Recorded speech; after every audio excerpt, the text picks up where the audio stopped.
The wine glass trembled slightly in my hand. Not because I was nervous, those days were long gone. It trembled because the laughter in the next room had an edge sharp enough to draw blood. It always did when Brandon hosted. I stood in the kitchen doorway, half in shadow, half bathed in the amber glow of holiday lights, watching him gesture wildly with a tumbler of scotch and a smirk he thought made him look charming. "She still thinks we're going to Hawaii in spring," he said, chuckling. Nate slapped his back and bellowed. "You're cruel, man." "She's sweet, though. Too sweet to see it coming." "She'll survive," Brandon replied. "Women always do. After the crying, of course." Laughter. Loud. Confident. Full of assumption. He didn't see me. None of them did. I stepped back silently, placing the wine glass on the counter with care. The marble was cold under my fingertips, clean, polished, perfect, like everything else in our curated life. I stood there for a few seconds, eyes fixed on the flickering garland reflected in the kitchen window, until my breath evened out again. The dinner party was almost over. Just desserts now. Just the final act. It hadn't always been like this. But then again, maybe it had. I used to mistake the beginning of his cruelty for affection. He'd say things like, "You know I'm too good for you, right?" and kiss my forehead afterward. Everyone would laugh. So would I. What else could I do? Tell people I felt the words like a bruise that never showed? That every joke carved a little deeper into the part of me that still believed love was supposed to be soft? Brandon was magnetic. The kind of man who always had an audience. Tall, sharp-jawed, the kind of smile that made people lean closer just to bask in it. At first, he was generous. Thoughtful. He'd remember the smallest things, how I liked my tea, what color made me feel pretty, the way I tucked my hair when I was nervous. And then, things changed. Not all at once. Like a leak beneath the floorboards. Quiet. Dangerous. He started with harmless corrections. "Don't talk over me when I'm telling a story," he'd say lightly at a dinner party. "Let me explain it. You always make it sound confusing." He'd smile, so everyone thought it was sweet. I'd smile back because I didn't want to make it awkward. Because that's what women are taught to do, smooth the edges of discomfort for everyone but ourselves. I began monitoring my speech, censoring my opinions before they left my mouth. My voice shrank, syllable by syllable. There was this one night, I think about it often now, when we were sitting at a rooftop bar, months before we got married. I was wearing a blue dress I adored, and the city lights danced on the edge of my champagne glass. "I love this," I said, leaning into him. "I love us." He looked at me and laughed, almost fondly. "You know I could leave you tomorrow and you'd never see it coming." He said it like a joke. He kissed me right after. But something in me flinched, and I remember holding my breath for the rest of the night. I told myself it was nothing. That love came with thorns. That he didn't mean it. But that was the moment the door cracked. Just enough to let the darkness in. By the time our second anniversary passed, I had stopped wearing my favorite red lipstick. He once said, "Trying a little hard, aren't we?" when I wore it to a work dinner. Everyone laughed. I did too. I wiped it off in the bathroom while pretending my eyes were red from allergies. That's the thing about emotional abuse. It doesn't come with bruises. It comes with disclaimers. "He's just stressed." He doesn't mean it. I shouldn't have said that. Maybe I'm too sensitive. Brandon was never violent. He didn't have to be. He wielded his power like a scalpel, precise, intentional, and always behind closed doors. The turning point wasn't a moment. It was a slow realization, like water rising around your ankles, until one day you notice you're drowning. It was the silence that clung to our dinners. The way I'd pause mid-sentence if I thought his mood was off. The way I stopped inviting people over. The way I laughed harder than necessary at his jokes, just to keep the air from getting too tense. And then came the night he passed out on the couch, drunk, after joking for the 100th time about how useless I'd be without him. I tucked a blanket over his shoulders like I always did. But this time I didn't feel affection. I felt strategy. There was a napkin on the coffee table, his scrawled handwriting still drying in ink. It read, "Sure, I'll sign your stupid backup plan. Knock yourself out." He laughed when he wrote it. Didn't even read what I was holding. I asked him for a prenup once, half serious. "Just in case," I said. "You think I'm the risk?" He asked. I said nothing. He signed anyway, like it was a dare. And that night, I realized something. He gave me the knife. Not just the pen, not just the paper. The knife. Back in the kitchen, I could hear the party winding down. Nate was still laughing. Brandon was telling a story about his office, likely exaggerating a promotion he hadn't actually earned. His voice held that familiar tone, smug, performative, and proud. I moved to the mirror by the pantry and caught my own reflection. The makeup was perfect. Not too heavy. The earrings subtle. The dress tasteful. Polished. Poised. Unbothered. The version of me Brandon liked to show off. The one who nodded sweetly and never interrupted. I adjusted my necklace, then smiled. The difference now? This version of me was a facade I had built. A costume. A role. A shield. And tonight, I wasn't the audience. I was the director. "Dessert?" I asked brightly, entering the room. Brandon turned, smiling like a man who thought he was in control. "Absolutely," he said, patting the seat beside him. I sat down, placed the platter of tiramisu on the table, and met his eyes. "Thought you'd enjoy something sweet," I said. He leaned over and kissed my cheek. "You always know what I need." Yes, I always had. And now I knew what I needed, too. The fire crackled softly behind us. The lights blinked along the mantel. Laughter flowed again, smoother this time, warm and lazy from wine and sugar. Brandon was so sure, so certain. He didn't even notice the weight of the clutch purse sitting in my lap. Inside it was a pen, a folded document, a small white envelope. The real dessert. The first time I stopped defending him out loud, I was slicing cucumbers for a salad. Jenny had dropped by unannounced, her coat still damp from the rain, her arms full of groceries she didn't ask if we needed. That was her way, always arriving just when I was on the verge of forgetting myself entirely. She leaned against the kitchen island, sipping from a mug she'd claimed as hers years ago. The one with the faded gold rim and the words, "Kind people are my kind of people," curling across the ceramic. She watched me in silence for a while, her eyes flicking between my hands and the tension in my shoulders. "He's not here," she asked gently. "Late meeting," I said, too fast. Jenny nodded, but didn't look away. "And the last 3 nights?"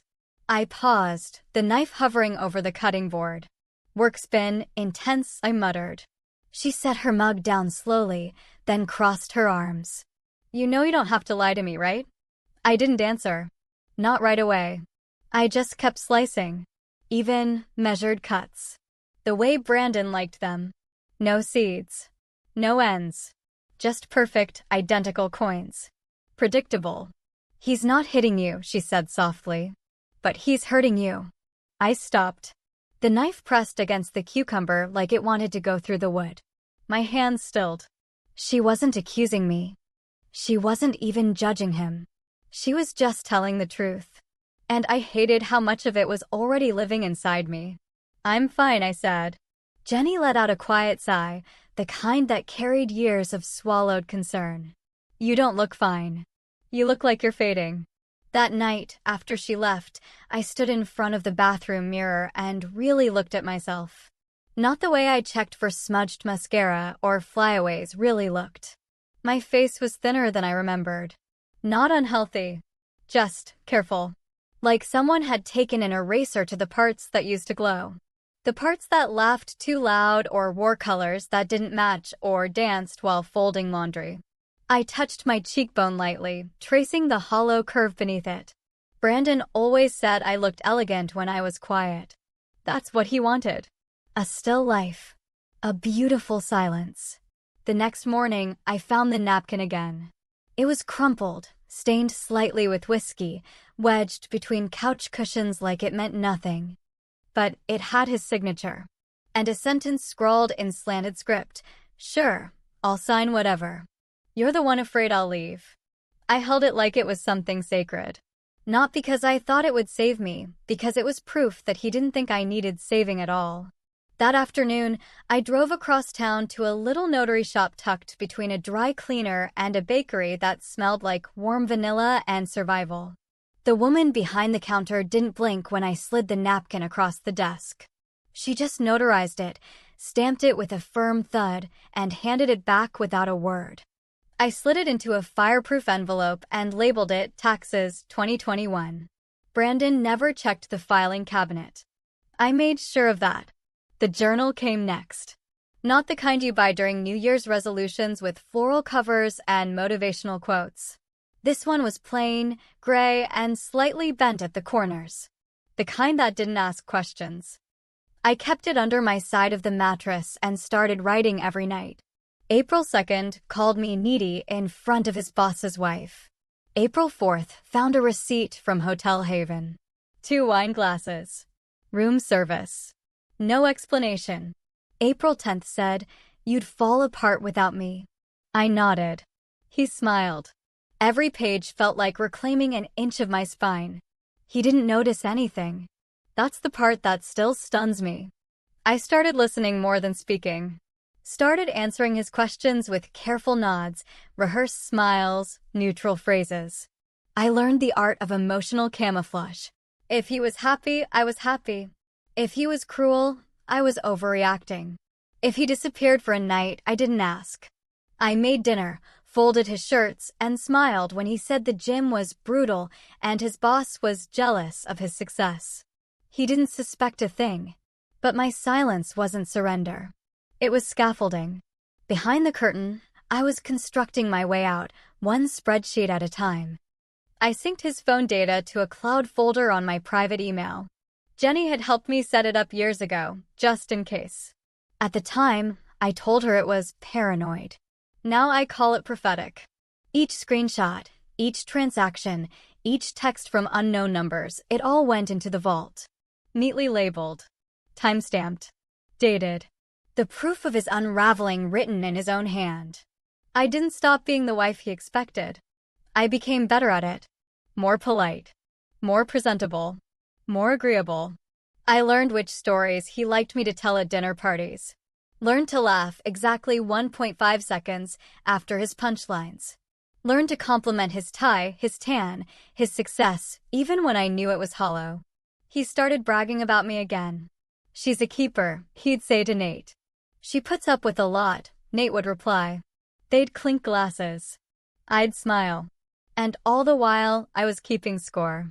The planner came next. I bought it from a stationery shop downtown, leather-bound, gold-rimmed, very professional. To anyone else, it looked like meal plans and grocery lists. But inside, it was a map. An X for every late return. A circle for every suspicious charge. A triangle for every night he didn't come home. It was a code only I understood. A diary written in shapes and silence. 2 weeks before Thanksgiving, I found a lipstick stain on a paper napkin tucked in his car's glove compartment. The color was called Scarlet Whisper. I hadn't worn red in over a year. I didn't cry. I didn't even blink. I took a photo and sent it to the cloud. Then I bought myself a new lipstick. Not to wear. Just to remind myself I could. That same week, Brandon left his email open on the laptop we shared. He'd been careless lately. Or maybe just cocky. He was used to being the sun in every room, never noticed the shadows. There was a thread with someone saved as M. She doesn't suspect a thing. I'm filing right after Christmas. Wanna come watch the show? There was a laughing emoji attached. And a gif of a woman sobbing into a tissue. I stared at it for a full minute. Then I took a breath, screenshotted it, and uploaded it. I even forwarded it to myself and Jenny, just in case. Then I logged out. Cleared history. Closed the lid. That night, I made lasagna. His favorite. I set the table, lit a candle, and served it warm with a side of wine and the smile he once called angelic. He came home late, smelling like cologne and confidence, kissed my cheek, and said, "You always know how to make a bad day disappear." I smiled and said, "That's what I'm here for."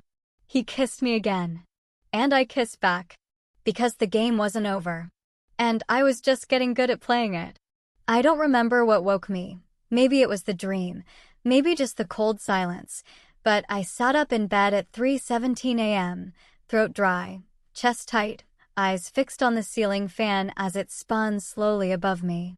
The hum was hypnotic, steady, like the flat line of a life that was still breathing on paper, but long dead beneath the surface. Brandon wasn't beside me. His side of the bed was cold. I padded through the hallway in bare feet, the floorboards groaning just enough to remind me this house had always whispered its disapproval. Lights were off downstairs. The kitchen empty. His phone was gone from the counter. So I checked the app. He had once synced his location to mine, back when he was trying to convince me we shared everything. He forgot he never unsynced it. Tonight, his little blue dot was downtown. A hotel I knew well. The Halstead. Not a place for business travelers. A place with mood lighting, private elevators, and overpriced cocktails served in crystal. I stared at the screen, and for the first time in months, I didn't reach for my journal or the cloud folder. I just stood there, arms crossed, breathing slow and even. Then I whispered out loud, like a prayer or a curse, enough. The next morning, I booked an appointment with Jenny.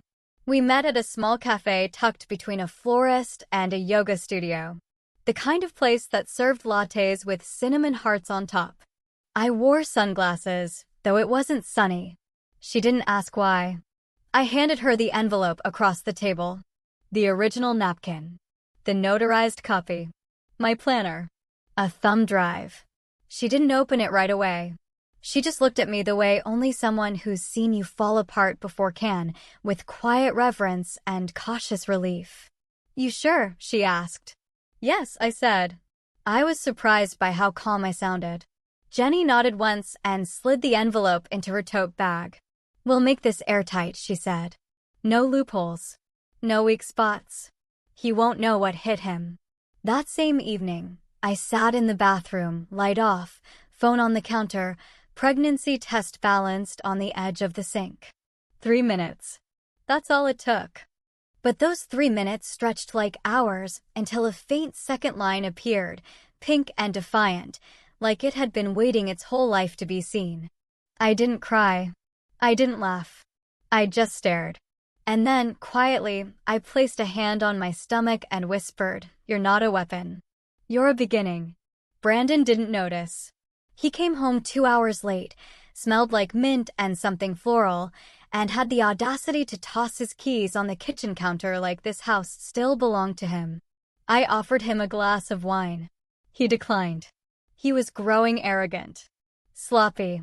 He didn't notice I'd switched our shared phone plan to individual lines. Didn't ask why the locks had been oiled. Didn't care that I had changed the email on our utility bills. He was too busy gloating inside his own head, thinking about Christmas. About his big moment. He had no idea I had already moved the queen off the board. The real twist wasn't the prenup. It wasn't the pregnancy.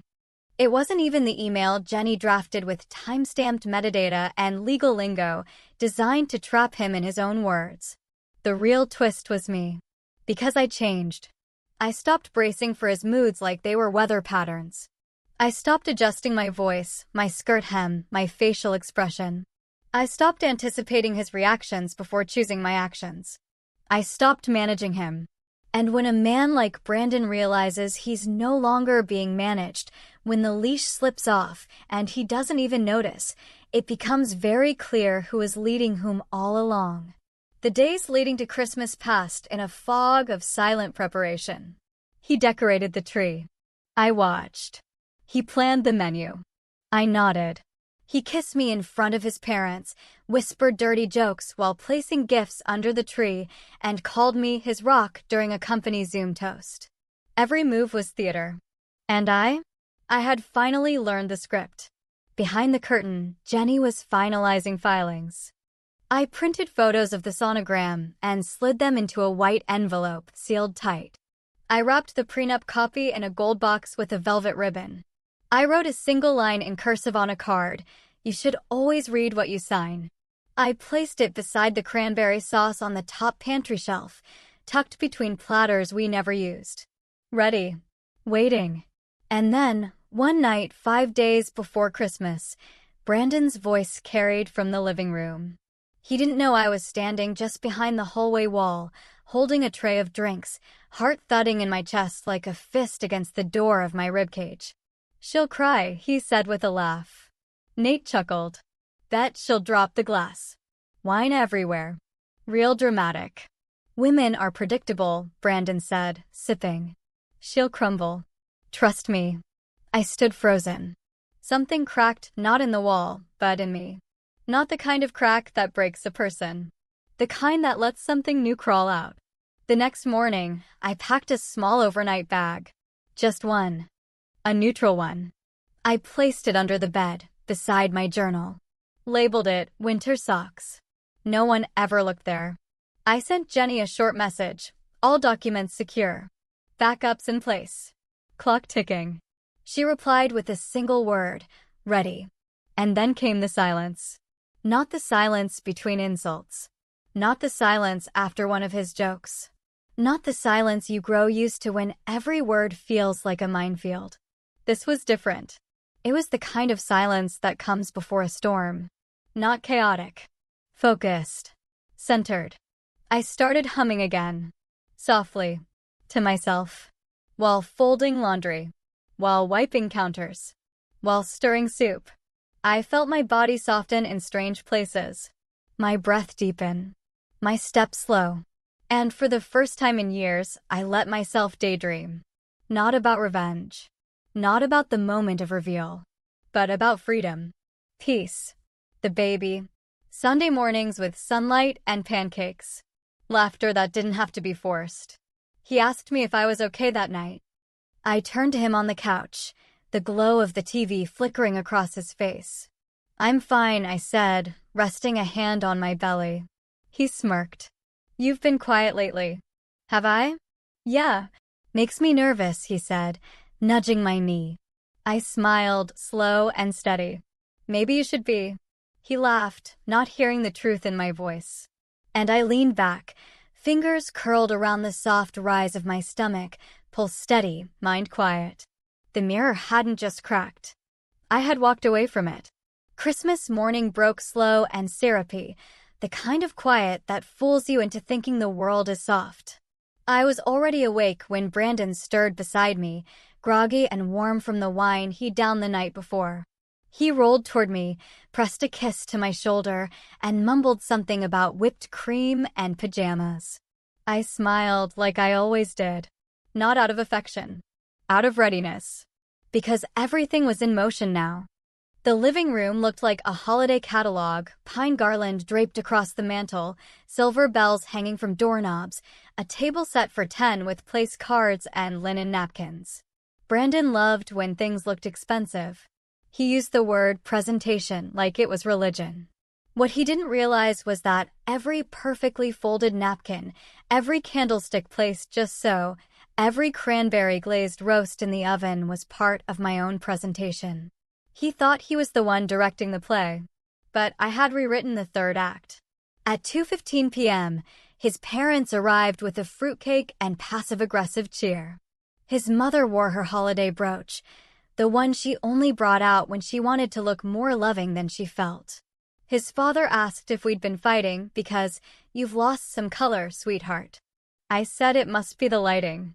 Beth came next, my sister, with her toddler in one arm and a bottle of spiced wine in the other. She kissed my cheek and gave me a look, one that said she didn't know what was about to happen, but she could feel it. The way animals sense earthquakes. Nate showed up last, already half drunk, wearing a blazer over a Santa tee. He handed Brandon a bottle of whiskey and said with a grin, "You nervous?" Brandon chuckled. "Not at all. It's gonna be the best Christmas she's ever had." I watched from the kitchen, fingers steady as I placed the final tray on the serving cart. Dinner was a blur of laughter and carving knives. Brandon played the charming host with flawless timing. He poured wine generously, clinked glasses, told slightly inappropriate stories that made his mother wince and Nate howl. At one point, he even stood behind me while I dished up potatoes, wrapped his arms around my waist, and said, "Can you believe I got this lucky?" There it was. The performance. His voice was warm, his touch practiced. But I had spent the last 6 months studying the space between what he said and what he meant.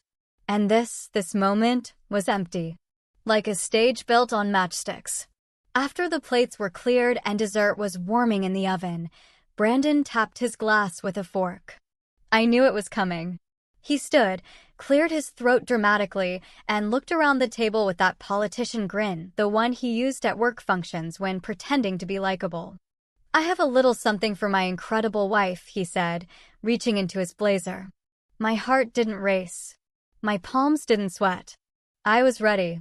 He pulled out the envelope with the same showmanship of a magician revealing the final card.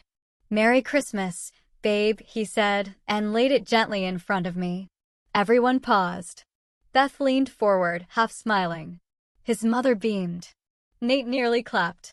Only I saw it for what it was. Not a gift. A trap. I picked up the envelope slowly, like it was delicate. My fingers slid across the seal, then opened it. I read the words silently. Petition for dissolution of marriage.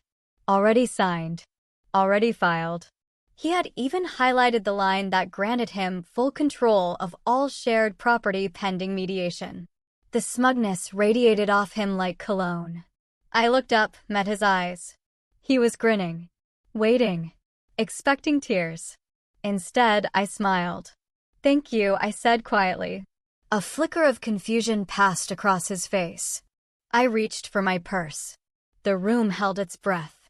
Clicked the clasp open. Pulled out a silver pen. The good kind. Engraved. Heavy. Signed the papers in one smooth stroke.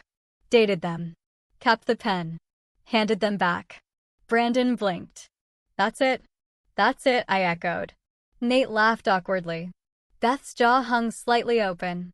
I turned to my right, lifted the small gold box I had tucked under the table before dinner, and placed it gently beside Brandon's untouched wine glass. "What's this?" he asked. "Your real gift."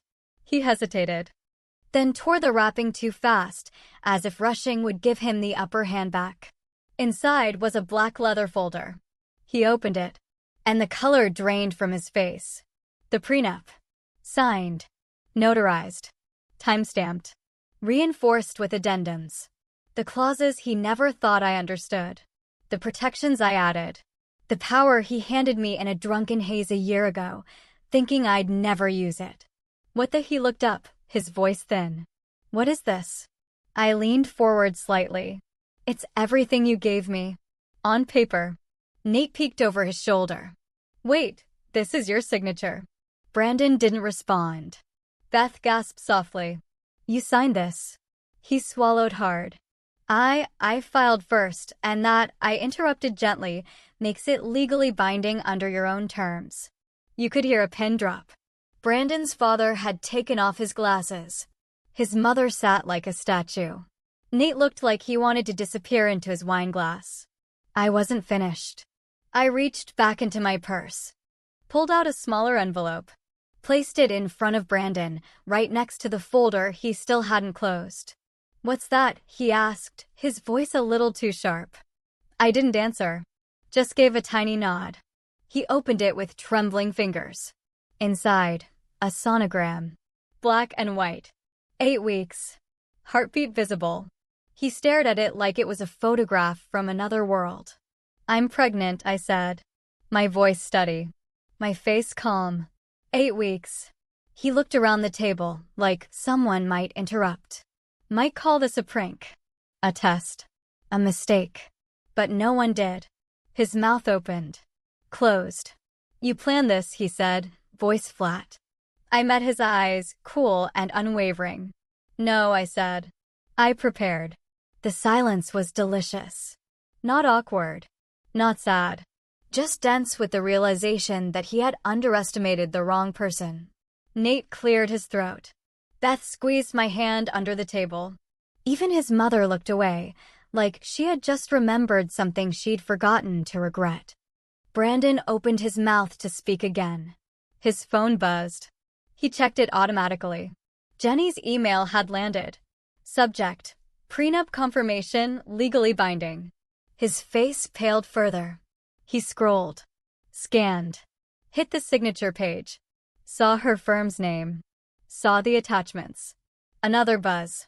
His father's inbox now lit up. A forwarded copy. And just like that, his show was over. I stood up slowly. Picked up my wine glass. Looked around the table. Then down at him. You always said I'd be nothing without you, I said softly. You just never considered I might be everything without you. And then, without waiting for his response, I walked into the kitchen and pulled the pie from the oven. The crust was golden. The cinnamon perfect. I didn't hear what he said next. Didn't care. I had stopped listening to Brandon long before he realized I'd stopped loving him. Brandon didn't storm out. He didn't shout. Didn't flip the table or throw the folder. He just sat there. Frozen. Shoulders square, eyes locked on the sonogram, as if blinking might erase it. As if he could mentally undo the ink of a signature a year old.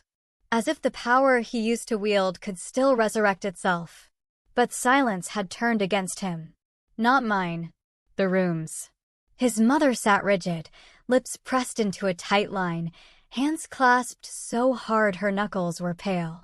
His father had taken out his handkerchief and was cleaning glasses that weren't dirty. Nate, still seated at the far end of the table, shifted like he wanted to melt into the furniture. I stood calmly by the kitchen counter, plating dessert. The oven ticked behind me. The scent of cinnamon filled the air like a hymn. My hands moved without tremble, slicing into the pie with care, as if the room weren't laced with unraveling.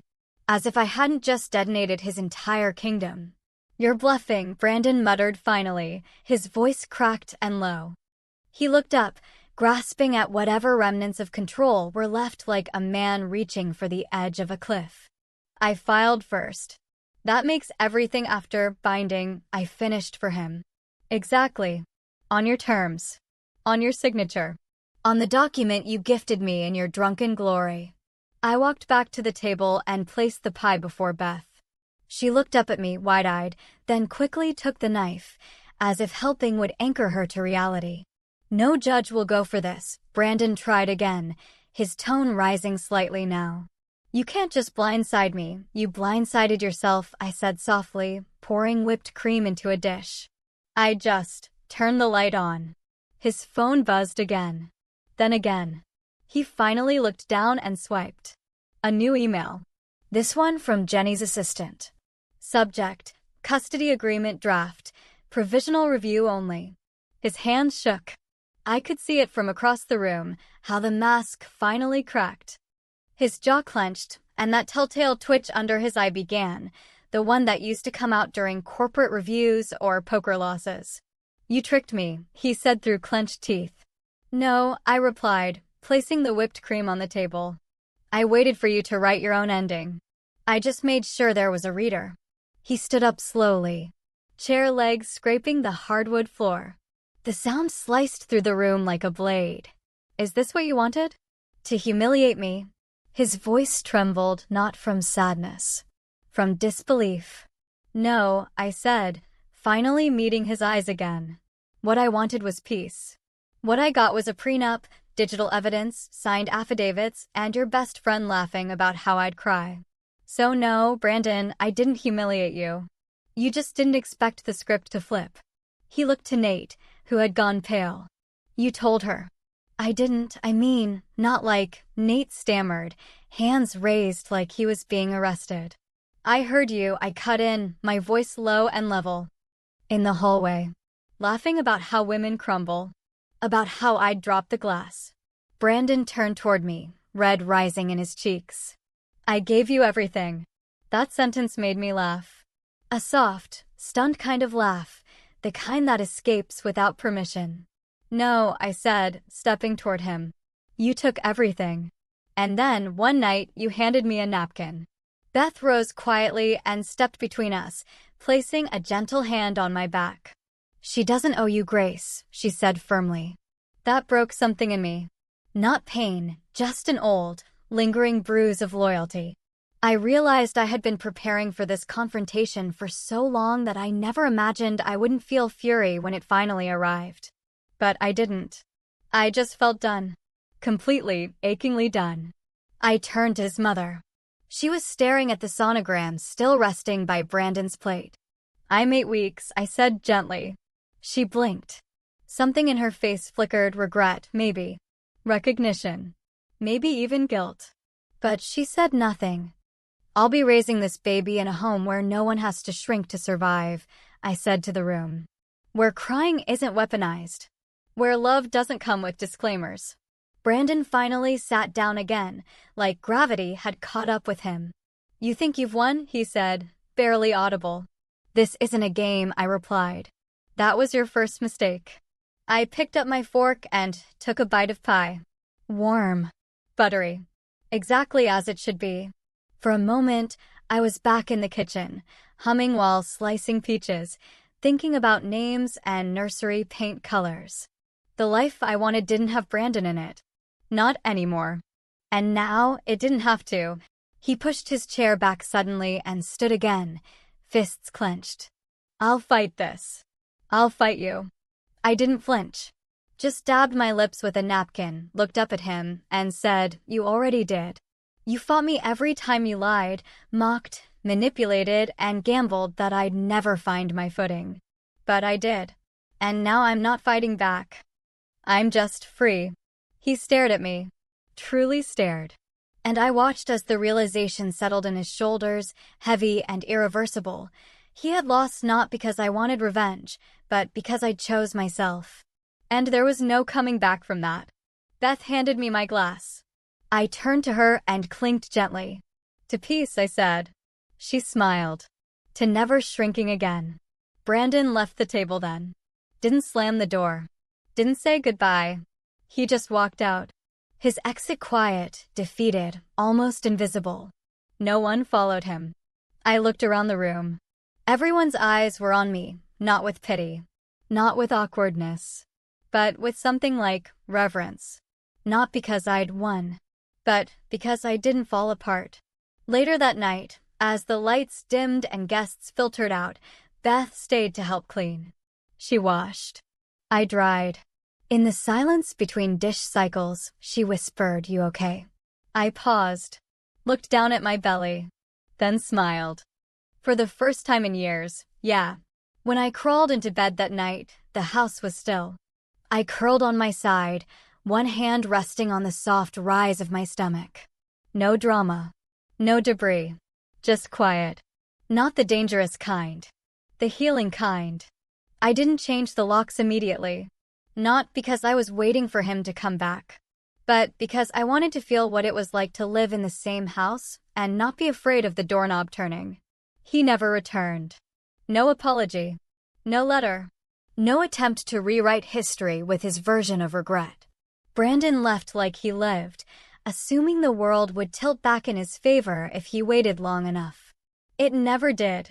On the third morning after Christmas, I sat on the living room floor in flannel pajamas, wrapping thank you notes while the snow outside pressed softly against the windows. My fingers moved over the envelopes with calm intention. The fireplace crackled beside me. A new playlist hummed in the background, soft jazz and piano, the kind of music I used to turn off for being too slow. Now it was exactly what I needed. A single photo sat on the coffee table. The sonogram. I'd folded it once, gently, and slid it into a small gold frame. Not to show off. Not yet. But to remind myself that this new life growing inside me came from pain, but would never know it firsthand. Jenny came over that afternoon with grocery bags and her familiar overstuffed purse. She kicked off her boots at the door and raised an eyebrow. You changed the curtains, she said. Noticed that, did you? There, yellow. Soft daffodil, I replied, smoothing the fabric. like breathing in light. She smiled. You know what I like most about all this? What? You never once said, I'll be okay. You just started acting like someone who already was. I smiled, then looked away. Not because I was shy, but because I realized she was right. Somewhere between the napkin and the sonogram, I had stopped surviving and started living. The custody papers were signed a week later. Quietly. Remotely. Brandon didn't fight. Didn't ask for visitation. Didn't request mediation. His signature arrived via courier, impersonal, empty. There was no drama. No courtroom showdown. No last-minute voicemail. I suspect he knew better. The last conversation we ever had was through attorneys, where he finally saw, in legal terms, just how complete his loss had become. A month later, I moved everything out of the master bedroom. Not because of trauma. Because it was never mine to begin with. I turned the guest room into my sanctuary. New sheets, soft lavender candles, books piled in corners, and string lights I strung up by myself, humming to the tune of a future I had started composing. The baby's room came next. Soft sage walls. A thrifted rocking chair I sanded and painted by hand. A mobile of hand-sewn clouds and tiny gold stars. I hung a print over the crib that read, "You will never have to earn your safety here." Every morning, I'd open the windows wide and let winter light spill into the space. And every evening, I'd sit on the floor, one hand on my stomach, reading children's books out loud, not for her benefit yet, but for mine. It reminded me I could create joy that didn't need permission to exist. People started returning to my life. A slow trickle at first. Some came back cautiously, unsure what side of the narrative they'd believed before. Others returned boldly. A friend from college sent a card that simply read, "I see you. And I'm sorry I didn't see it sooner." One message stood out most. Claire, Brandon's former assistant, sent a bouquet of white lilies. No note. Just a small tag that said, "About time." There were still echoes.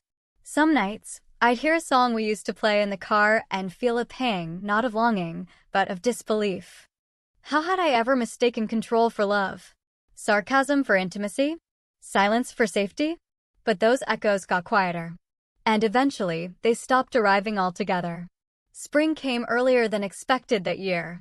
The air thawed, and the sidewalks filled with people shedding coats and walking slowly, like they were learning to trust the sun again.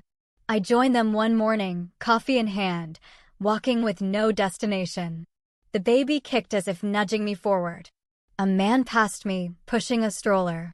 He smiled, and I smiled back. It wasn't flirtation. It wasn't fear. It was recognition.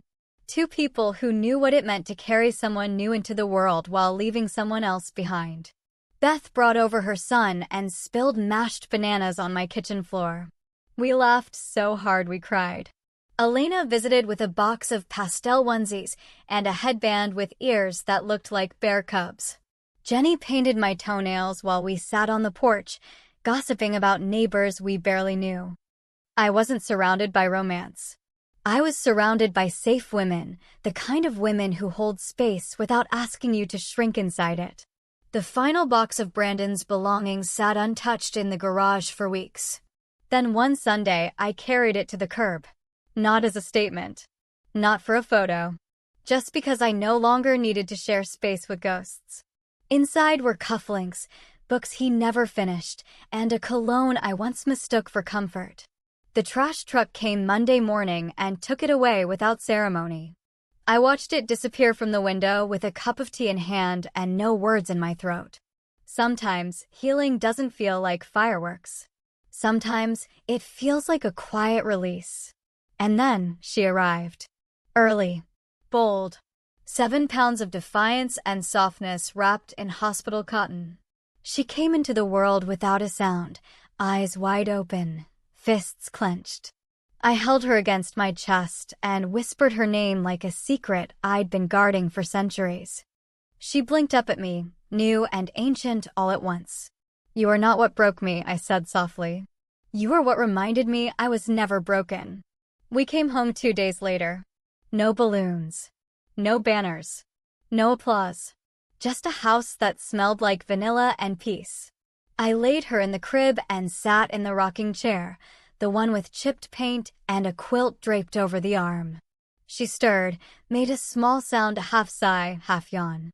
I didn't hush her. I let her voice fill the room. That night, I opened a new journal. The cover was deep green leather. Heavy. Textured. On the first page, I wrote, "Day 1, she will never have to shrink to be safe." I underlined it twice.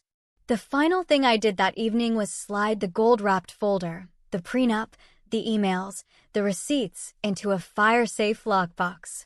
Not to revisit. Not to use. But to remind myself I wasn't lucky. I was ready. Outside, the wind moved gently through the trees. Inside, a night light hummed, casting stars on the ceiling above her crib. I placed my hand on her chest, felt her small heart thumping against my fingers. Then I turned off the light, walked down the hallway, and exhaled the last breath I'd been holding since the first time Brandon ever told me I'd be nothing without him. I poured myself a glass of water, pulled the curtains closed, and smiled. Not to prove a point. Not for anyone else. Just because I could. Final line. Turns out, I wasn't rebuilding from ruins. I was building something brand new, with both hands steady and no one's shadow over the foundation.